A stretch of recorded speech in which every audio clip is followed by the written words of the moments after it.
আসসালামু আলাইকুম। বাগান বাড়ি বিনার এর পক্ষ থেকে আপনাদেরকে স্বাগতম। আশা করছি মহান আল্লাহ রাব্বুল আলামিনের অশেষ রহমতে আপনারা সবাই ভালো আছেন। আমরা মহান আল্লাহ রাব্বুল আলামিনের অশেষ রহমতে ভালো আছি। সকল প্রশংসা মহান আল্লাহ তাআলার। হে আল্লাহ, আপনি আপনার ক্ষমাপ্রার্থী বান্দাদের দলে আমাদেরকে অন্তর্ভুক্ত করে নিন, আমাদেরকে পথভ্রষ্ট করেন না। আজ আমি আপনাদের সাথে শেয়ার করব আমি আমার ছাদ বাগানে কিছু সবজির বীজ রোপণ করব, সেগুলি আজকে আমি আপনাদের সাথে শেয়ার করব। অনেক দিন ধরে ভিডিও আপলোড করা হয় না। অনেক আপুরাই জিজ্ঞেস করেন কেন আপলোড দিচ্ছি না, কারণ আমার ঠান্ডা জ্বর ছিল, সেই কারণে কণ্ঠ বসে গেছে, সেই কারণেই আমি অনেক দিন ধরে ভিডিও আপলোড করতে পারিনি। এখন থেকে ইনশাআল্লাহ রেগুলার ভিডিও ছাড়ার চেষ্টা করব।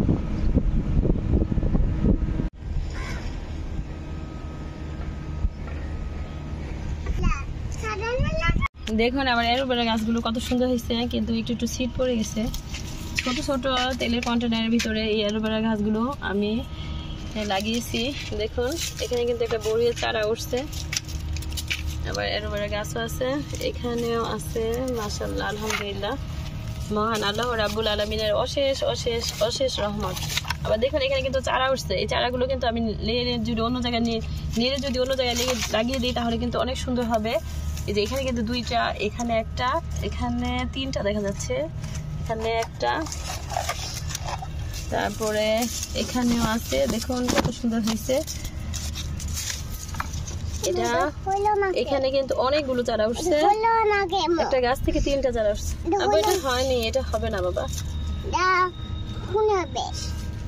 দেখুন পুঁই শাক একটা গাছ, ছোট একটা প্লাস্টিকের মধ্যে লাগিয়েছিলাম, কিরকম হয়েছে, অনেক মোটা হয়েছে। এটা শীত পড়ার আগেই কেটে নিয়ে যাওয়া দরকার ছিল। দেখুন কতগুলো অ্যালোভেরা হয়েছে। আপনারা কিন্তু পারেন ছোট ছোট তেলের কন্টেনারের ভিতরে এইসব লাগিয়ে অনেক অ্যালোভেরা গাছ তৈরি করতে। দেখুন একটা ছোট পেঁপে গাছে একটা পেঁপে ধরছে, জানি না এটা কত বড় হবে। এটা কিন্তু অনেক বড় ড্রামের ভিতরে লাগাই নেই, ছোট একটা কন্টেনারে লাগাইছি। তারপরও ছোট না, মিডিয়াম একটা কন্টেনারে লাগাইছি। তারপরে দেখুন কত সুন্দর হচ্ছে। আমি আমার ছাদ বাগানের জন্য যে কিছু ড্রাম কিনছিলাম, সেই ড্রামগুলো মাটি এবং গোবর দিয়ে ভরে ফেলছি লোকের মাধ্যমে, কারণ এত বড় বড় ড্রামে মাটি এবং গোবর দিয়ে তৈরি করা আমার পক্ষে সম্ভব না। আপনাদেরকে দেখাচ্ছি ড্রামগুলো কোথায়। এই যে দেখুন এখানেও বড়া হয়ে গেছে। এখানে কিন্তু কিছু আদার বীজ তৈরি করতেছি, সেজন্য একসাথেই সবগুলো লাগিয়েছি, পরে এগুলো নেড়ে লাগিয়ে দেব। এখানে কিছু 12 মাসি চেরি টমেটোর বীজ তৈরি করতেছি, গাছ চারা তৈরি করতেছি। দেখুন লাগিয়েছি, অলরেডি উঠেও গেছে। এই ড্রামগুলো করা হয়েছে। এখানেও কিছু পাতা রেখে দিছি। আর এখানে খুব ভালো জাতের করলার বীজ রোপণ করছিলাম, একটা চারা উঠছে। এই ড্রামগুলো করতেছি, দেখুন সবগুলো করতেছি। এখন একটা ড্রামে কিছু শাকের বীজ রোপণ করে দিব, পালং শাকের বীজ রোপণ করে দিব। এটাকে আমি প্রথমে নিয়ে দিয়ে নিছি। আর এটা কিন্তু আমি 15 দিন আগে মাটি গোবর মিশিয়ে লেবারের মাধ্যমে এটা প্রস্তুত করে নিছি। এরকম করে আর অনেকগুলো ড্রাম প্রস্তুত করে নিছি। কিছু হবে না আব্বু, পানি দিলে ঠিক হয়ে যাবে। দিচ্ছি আব্বু, দিচ্ছি। কিছু শাকের বীজ রোপণ করে দিয়ে যাও। হ্যাঁ আমার সাথে বিসমিল্লাহ বলে দাও, যাও বিসমিল্লাহ বলে ছিটাও। আল্লাহ বরকত দিয়েন।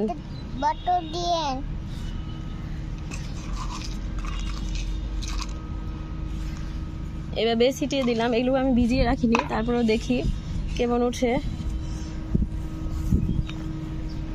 এভাবে উপর দিয়ে মাটি দিয়ে দিলাম, বিকেলবেলা পানি দিয়ে দিব এগুলোর মধ্যে।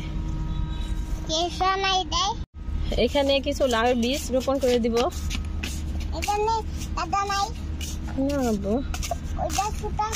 গোবর মাটি পাতা পচা সার দিয়ে এগুলো তৈরি করা হয়েছে, এছাড়া আর কিছু দেওয়া হয়নি, কারণ আমি রাসায়নিক সার কিংবা কীটনাশক ইউজ করি না। কিছু লাউয়ের বীজ রোপণ করে দেয়। লাউয়ের বীজ লাগানোর নিয়ম হচ্ছে, এখানে আসো আব্বু, আসো।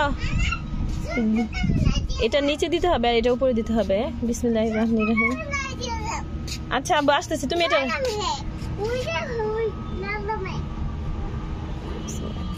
আসো লাগে দিই। এই ড্রামে আমি 3টাই লাগালাম। দাও বিসমিল্লাহ বলো। বিসমিল্লাহ। ঢেঁড়সের বীজ রেখে দিছিলাম, রাখো। এটা আব্বু খুলো, এটা খুলো। হ্যাঁ আম্মু খুলে দিই, তুমি পারবা না। গত বছর ঢেঁড়সের বীজ রেখে দিয়েছিলাম, এবার লাগাচ্ছি। দেখবেন প্রতিটা বীজই জ্বালাবে। আব্বু একটা করে বীজ লাগিয়ে দাও। হ্যাঁ সাইড দিয়ে নাও নাও, লাগাও। বিসমিল্লাহির রহমানির রহিম।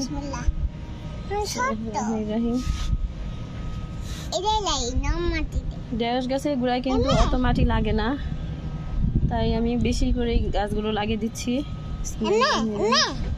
হ্যাঁ হ্যাঁ লাগাও।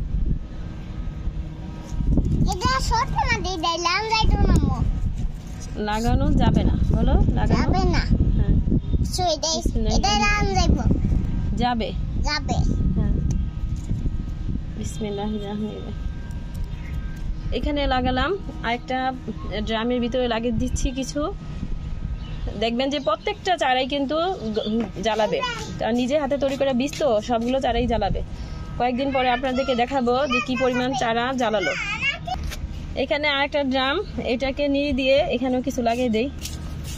এখানে কিছু ঢেঁড়সের বীজ লাগিয়ে দিয়ে এটা আরেকটা ড্রাম নিয়ে দিয়ে দিলাম। আব্বু লাগাও, বিসমিল্লাহ বলে লাগাও। বিসমিল্লাহির রহমানির রহিম। এখানে বিসমিল্লাহির রহমানির রহিম। হ্যাঁ আব্বু লাগাও। বিসমিল্লাহির রহমানির রহিম। এত নিচে দেয় না বাবা, এত নিচে দিলে চাটা উঠতে পারবে না। একটু উপরে দাও, মাটি ভরে দাও, এখানে দাও।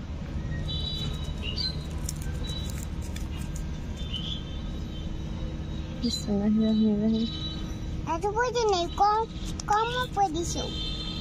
এখানে লাগাও একটা। লাগাইছো?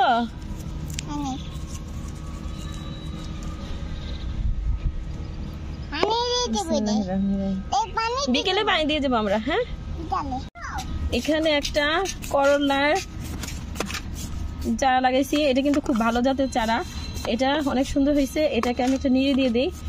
বিকেল বেলা কিছু গোবর আর মাটি মিশিয়ে দিয়ে দিব। ছোট ড্রামে বীজ লাগিয়ে দিব। হ্যাঁ বিকেল বেলা বীজ লাগিয়ে দিব তোমাকে। আচ্ছা দিব। ভালো হবে না, হবে। হ্যাঁ ভালো হবে।